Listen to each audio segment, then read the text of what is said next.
ಕಾಂಗ್ರೆಸ್ ಪ್ರಮುಖರು ಹೋದಲ್ಲೆಲ್ಲ ಪ್ರಚಾರದ ವೇಳೆಯಲ್ಲಿ ಈ ರೇವಣ್ಣ ಅವ್ರ ಕೇಸನ್ನ ಉಲ್ಲೇಖ ಮಾಡಿ ಮೋದಿ ಅವರು ಕ್ಷಮೆ ಕೇಳಬೇಕು ಅಂತ ಪದೇ ಪದೇ ಟಾರ್ಗೆಟ್ ಮಾಡ್ತಾ ಇರುವಂತ ಅವರಲ್ಲಿ ಮಾತಾಡ್ಲಿಕ್ಕೆ ಏನು ಇಶ್ಯೂ ಇಲ್ಲ. ಇದು ಎಲ್ಲರಿಗೂ ಗೊತ್ತು, ಮಿತ್ರರು ನಿಮಗೆ ಗೊತ್ತು, ಜನಕ್ಕೆ ಗೊತ್ತು. ಈ ಇಶ್ಯೂದಲ್ಲಿ ಏನು ಡಿಸ್ಕಷನ್ ಆಗ್ತದೆ ಅದು ಗೊತ್ತು. ಈ ಎಲೆಕ್ಷನ್ ಯಾವ ಕಾರಣಕ್ಕೋಸ್ಕರ ಆಗ್ತಾ ಇದೆ, ಇದರಲ್ಲಿ ವೋಟರ್ಸ್ ಮೈಂಡ್ನಲ್ಲಿ ಏನು ನರೇಟಿವ್ ಇದೆ, ಇದೆಲ್ಲ ಕೂಡ ನಮಗೆ ಗೊತ್ತು. ಸೊ ಕಾಂಗ್ರೆಸ್ ಅವರು ಒಂದು ಲೂಸಿಂಗ್ ಕೇಸ್ನಲ್ಲಿ ಇದ್ದಾರೆ. ನಿನ್ನೆ ನಮ್ಮ ಪ್ರಧಾನಮಂತ್ರಿ ಸಾಹೇಬರು ನಿನ್ನೆ ಬೆಂಗಾಲದಲ್ಲಿ ಕೂಡ ಹೇಳಿದರು, ಈ ಬಾರಿ ಕಾಂಗ್ರೆಸ್ ಅವರು ಬಿಲೋ 50 ಬರ್ತಾರೆ. ಒಂದೊಂದು ಎಲೆಕ್ಷನಲ್ಲಿ ಕೂಡ ಕಾಂಗ್ರೆಸ್ ನಾವು ನೋಡಿಕೊಂಡು ಬರ್ತಾ ಇದ್ದೀವಿ. ಒಂದೊಂದು ಎಲೆಕ್ಷನ್ನಲ್ಲಿ ಕೂಡ ಅವರು ಎಷ್ಟು ಗೆದ್ಕೊಂಡು ಬರ್ತಾರೆ, ಕಡಿಮೆ ಆಯ್ಕೊಂಡು ಬರ್ತಾ ಇದೆ. ಈ ಬಾರಿ ಬಿಲೋ 50 ತಾವೇ ನೋಡಿ. 2004 ಕಾಂಗ್ರೆಸ್ 417 ಕ್ಷೇತ್ರದಲ್ಲಿ ಕಂಟೆಸ್ಟ್ ಮಾಡಿದರು. 2009 440 ಕ್ಷೇತ್ರದಲ್ಲಿ ಕಂಟೆಸ್ಟ್ ಮಾಡಿದರು. 2014ದಲ್ಲಿ 461 ಕಂಟೆಸ್ಟ್ ಮಾಡಿದರು.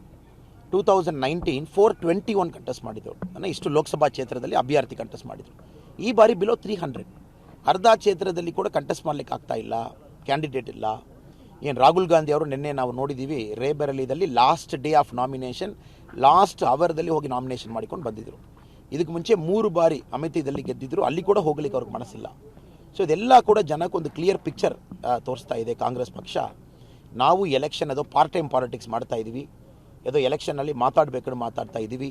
ನಾವು ಭಾಳ ಸೀರಿಯಸ್ ಕಂಟೆಂಟರ್ ಈ ಎಲೆಕ್ಷನ್ನಲ್ಲಿ ಇಲ್ಲ. ಇಂಡಿಯಾ ಅಲಯನ್ಸ್ ಸ್ಪೆಷಲಿ ಕಾಂಗ್ರೆಸ್ ಅವರು ಒಂದೊಂದು ಫೇಸ್ನಲ್ಲಿ ಕೂಡ ತಿಳಿಸ್ತಾ ಇದ್ದಾರೆ. ಅವ್ರು ಮಾತಾಡ್ಲಿಕ್ಕೆ ಬೇರೆ ವಿಷಯ ಇಲ್ಲ, ಅದಕ್ಕೆ ಇಶ್ಯೂ ತಗೊಂಡು ಮಾತಾಡ್ತಾ ಇದ್ದಾರೆ. ನಿಮ್ಮೆಲ್ಲರಿಗೂ ಕೂಡ ಗೊತ್ತು, ಇದು SIT ಏನಿದೆ, ಅಲ್ಲಿರುವ ಆಫೀಸರ್ಸ್ ಏನಿದ್ದಾರೆ ಅವರು ಕೆಲಸ ಮಾಡಬೇಕು. ಅದು ಯಾರು ಅಡ್ಡಪಡಿಸ್ತಾ ಇದ್ದಾರಾ, ಯಾರು ಕೆಲಸ ಮಾಡಬಾರ್ದು ಅಂತ ಹೇಳಿದಾರಾ, ಇಲ್ಲ ಯಾರು SIT ವಿರುದ್ಧ ಮಾತಾಡಿದಾರಾ, ಇಲ್ಲ ಯಾರೂ ಕೂಡ ಇದು ತಪ್ಪು ಸರಿ ಮಾತಾಡಿದ್ದಾರೆ, ಎಲ್ಲ SIT ಪಕ್ಕ ಬಿಟ್ಟಿದ್ದಾರೆ. SIT ಎಷ್ಟು ಬೇಗ ಕೆಲಸ ಮಾಡಿ ತೋರಿಸ್ಬೇಕು. ಅಮಿತ್ ಶಾ ಜಿ ಸಾಹೇಬರು ಹೇಳಿದರು ನಿನ್ನೆ ಚಿಕ್ಕೋಡಿಯಲ್ಲಿ. ಅಮಿತ್ ಶಾ ಜಿ ಸಾಹೇಬರವರು ರ್ಯಾಲಿದಲ್ಲಿ ಕೂಡ ಮಾಧ್ಯಮದಲ್ಲಿ ಅದು ಕೂಡ ಕವರ್ ಮಾಡಿದ್ದಾರೆ. ದೊಡ್ಡ ಒಂದು ಇದರಲ್ಲಿ ಏನು ಹೇಳಿದರು ಅವರು, ಇದು ಸೆಟ್ಟಿಂಗ್ ಪಾಲಿಟಿಕ್ಸ್ ಥರ ಇದೆ. ಅಮಿತ್ ಶಾ ಜಿ ಸಾಹೇಬರು ಭಾಳ ಕ್ಲಿಯರಾಗಿ ಹೇಳಿದರು, ನೀವು ಯಾವಾಗಲೂ ಸುಮೋಟೋ ಕೇಸ್ ಮಾಡಬೇಕಾಯಿತು, ನೀವು ಯಾಕೆ ಮಾಡಿಲ್ಲ, ಆಮೇಲೆ ನೀವು ಏನು ಕೆಲಸ ಮಾಡಿಲ್ಲ, ಇವತ್ತು ಫೇಸ್ 1 ಎಲೆಕ್ಷನ್ ಆದ ಮೇಲೆ ನೀವು ಪಾಲಿಟಿಕ್ಸ್ ಮಾಡ್ತಾ ಇದ್ದೀರಾ. ಅದು ಭಾಳ ಕ್ಲಿಯರ್ ಆಗಿ ಸ್ಪಷ್ಟವಾಗಿ ಅಮಿತ್ ಶಾ ಜಿ ಸಾಹೇಬರು ಹೇಳಿದರು. ಇದು ಸೆಟ್ಟಿಂಗ್ ಪಾಲಿಟಿಕ್ಸ್ ಥರ ನೀವು ಮಾಡಿಕೊಂಡು ಇವತ್ತು ತಾವು ಇದೊಂದು ಇಶ್ಯೂ ಆಗಿ ಎಲೆಕ್ಷನ್ ತಗೊಂಡು ಬರ್ತಾ ಇದ್ದೀರಾ ಅನ್ನೋದು ಭಾಳ ತಪ್ಪು. ಅದಕ್ಕೆ ಬರ್ತಾ ಇದ್ದೀನಿ ಅದು ಭಾಳ ತಪ್ಪು.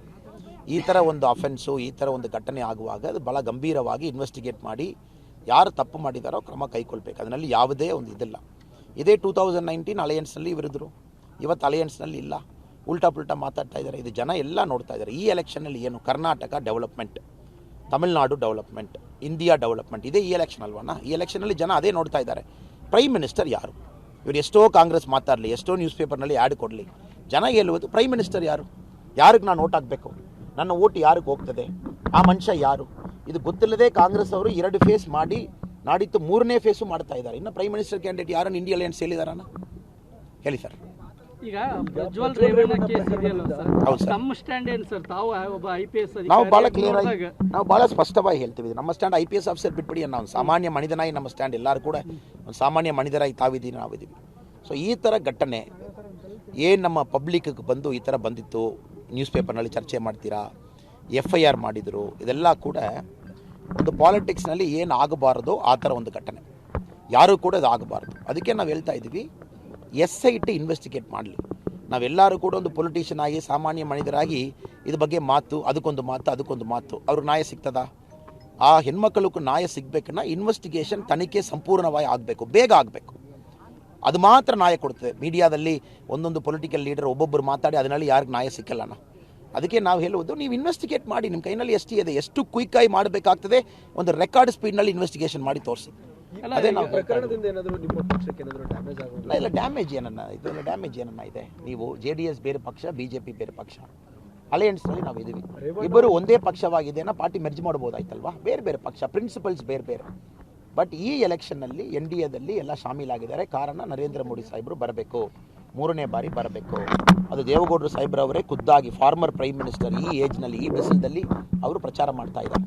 ಅವರು ಕೂಡ ಸಸ್ಪೆಂಡ್ ಮಾಡಿದಾರಲ್ವಣ್ಣ, ಯಾರಿಗೂ ಸಪೋರ್ಟ್ ಮಾಡ್ತಾ ಇಲ್ಲ ಅಲ್ವಾ? ಇದರಲ್ಲಿ ಪ್ರಜ್ವಲ್ ರೇವಣ್ಣ ಅವರನ್ನ ಸೇಫ್ ಮಾಡಬೇಕನ್ನೋ ಒಂದು ಉದ್ದೇಶದಿಂದ ಕೇಂದ್ರ ಸರ್ಕಾರ ಡಿಪ್ಲೊಮ್ಯಾಟಿಕ್ ಪಾಸ್ ಇದ್ರೂ ಕೂಡ ಆ ಪಾಸನ್ನು ರದ್ದು ಮಾಡುವಂಥದ್ದು. ಕೇಂದ್ರ ಸರ್ಕಾರಕ್ಕೆ ಇದಕ್ಕೆ ಏನನ್ನ ಸಂಬಂಧ? ನಿನ್ನೆ ನಮ್ಮ MEA spokes person, minister of external affairs, ಭಾಳ ಕ್ಲಿಯರಾಗಿ ಹೇಳಿದರು, 543 ಪಾರ್ಲಿಮೆಂಟ್ MPಗೂ ಡಿಪ್ಲೊಮ್ಯಾಟಿಕ್ ಪಾಸ್ಪೋರ್ಟ್ ಇದೆ. ಏನು DK ಶಿವಕುಮಾರ್ ಅವರು ತಂಬ DK ಸುರೇಶ್ ಅವ್ರಿಗೂ ಡಿಪ್ಲೊಮ್ಯಾಟಿಕ್ ಪಾಸ್ಪೋರ್ಟ್ಗೆ ಎಲಿಜಿಬಿಲಿಟಿ ಇದೆ. ಸೊ ಎಲ್ಲ MPs ಎಲಿಜಿಬಲ್. ಇವರು ಹೋಗಿದ್ದು ಪ್ರೈವೇಟ್ ವಿಸಿಟ್, ಇದು ಪಬ್ಲಿಕ್ ಗೌರ್ಮೆಂಟ್ ವಿಸಿಟ್ ಅಲ್ಲ. ಮಿನಿಸ್ಟ್ರಿ ಆಫ್ ಎಕ್ಸ್ಟರ್ನಲ್ ಅಫೇರ್ಸು ಒಂದು ವೀಸಾ ಕೊಟ್ಟಿಲ್ಲ, ವೀಸಾ ನೋಟ್ ಪ್ರಿಪೇರ್ ಮಾಡಿಲ್ಲ. ಇದು ಪ್ಯೂರ್ಲಿ ಪ್ರೈವೇಟ್ ವಿಸಿಟ್. ಇದರಲ್ಲಿ ಕೂಡ ಪಾಸ್ಪೋರ್ಟ್ ಆ್ಯಕ್ಟ್ 1967 ಭಾಳ ಕ್ಲಿಯರ್ ಆಗಿದೆ. ಒಂದು ಪಾಸ್ಪೋರ್ಟ್ ಕ್ಯಾನ್ಸಲ್ ಮಾಡಬೇಕನ್ನ ಕೋರ್ಟ್ಗೆ ಮಾತ್ರ ಅಧಿಕಾರ ಇದೆ. ಇದರಲ್ಲಿ ತಾವು ನಾನು ಇಂಡಿವಿಜುವಲ್ ಆಗಿ ಒಂದು ಪೆನ್ ಪೆನ್ಸಿಲ್ ಇಟ್ಕೊಂಡು ಕ್ಯಾನ್ಸಲ್ ಮಾಡ್ಬೋದಾನ? ಇಲ್ಲ. ಇದೇ ಪ್ರಶ್ನೆ ನಾನು ಕಾಂಗ್ರೆಸ್ಗೆ ಹೇಳ್ತೀನಿ. ಸರಿ, ನಿಮಗೆ ಗೊತ್ತು ಈ ಥರ ಇಶ್ಯೂ ಆಗ್ತಾ ಇದೆ, ನೀವು ಇವತ್ತು ಹೇಳ್ತಾ ಇದ್ದೀರಾ. ಇವತ್ತು ಪರಮೇಶ್ವರ ಸಾಹೇಬರು ಹೇಳಿದ್ರು ಇಲ್ಲಲ್ಲ ಲಾಸ್ಟ್ 3 ತಿಂಗಳು ನಮ್ಮ ಗಮನಕ್ಕೆ ಬಂತು, ಇದೆಲ್ಲ ಜನ ನೀವು ಸುಮೋಟೋ ಯಾಕೆ ಕೇಸ್ ಮಾಡಿಲ್ಲನ? ಇಲ್ಲಿ ಸರ್ಕಾರ ಕಾಂಗ್ರೆಸ್ಸು, ಪೊಲೀಸ್ ಅವ್ರ ಕೈನಲ್ಲಿದೆ. ಸುಮೋಟೋ ಒಂದು FIR ಮಾಡಬೇಕಾಯ್ತಲ್ವಾ?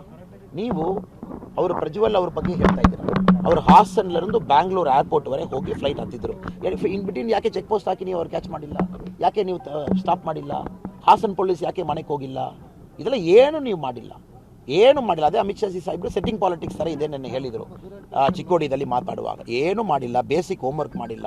ಫಸ್ಟ್ ವಿಕ್ಟಿಮ್ ಅವರೇ ಪೊಲೀಸ್ ಸ್ಟೇಷನ್ ಬರುವ ತನಕ ಈ ಸರ್ಕಾರ ಕಾಯ್ದಿದೆ. ಆ ವಿಕ್ಟಿಮ್ ಕೊಟ್ಟಿದ ಮೇಲೆ FIR ತಗೊಂಡಿದ್ರು. ಇವರು ಸುಮೋಟೋ ಯಾಕೆ ಮಾಡಿಲ್ಲ? ಹಾಸನ್ ಪೊಲೀಸ್ ನಿಮ್ಮ ಕೈನಲ್ಲಿದೆ. ಇವ್ರು ಹೇಳ್ತಾ ಇದ್ದಾರೆ ಇಲ್ಲ 11 ತಿಂಗಳು ಬಂತು ಕಾಂಗ್ರೆಸ್ ಅಲ್ಲಿ ಸರ್ಕಾರಕ್ಕೆ ಬಂದು. ಈಗ ಇಂಟೆಲಿಜೆನ್ಸ್ ಏನು ಮಾಡ್ತಾ ಇದ್ದಾನೆ? ಇಂಟೆಲಿಜೆನ್ಸ್ಗೆ ಇದು ಗೊತ್ತಿಲ್ವಾ? ಇಂಟೆಲಿಜೆನ್ಸ್ಗೆ ಈ ಥರ ಮಾಹಿತಿ ಬರಲ್ವಾ? 2000 ವಿಡಿಯೋ 1000 ವಿಡಿಯೋ ಕಾಂಗ್ರೆಸ್ ಅವರು ಏನೇನೋ ಹೇಳ್ತಾ ಇದ್ದಾರೆ. ಸೊ ಇವತ್ತು ಹೇಳ್ತಾ ಇದ್ದೀರಾ, ಮೊನ್ನೆ ಎಲ್ಲಿ ಹೋಗಿದ್ದೀರಾ ಕಾಂಗ್ರೆಸ್ ಅವರು? ರೇವಣ್ಣ ಅವರಿಗೆ ಸೋಕಸ್ ನೋಟಿಸ್ ಜಾರಿ ಮಾಡಿದಾರಲ್ಲ ಸರ್, ಇವತ್ತೇನರ ಬಂಧನ ಆಗ್ಬೋದಾ? ಅಣ್ಣ 41A ಅದು ನಮಗೂ ಸ್ಪೆಷಲಿ ಇನ್ ದ CRPCದಲ್ಲಿ ಇರುವ ಪ್ರೊವಿಷನ್. ಕ್ವೆಶ್ಚನ್ ಬರಲಿಕ್ಕೆ ಹೇಳ್ತಾರೆ, ಕ್ವೆಶ್ಚನಿಂಗ್.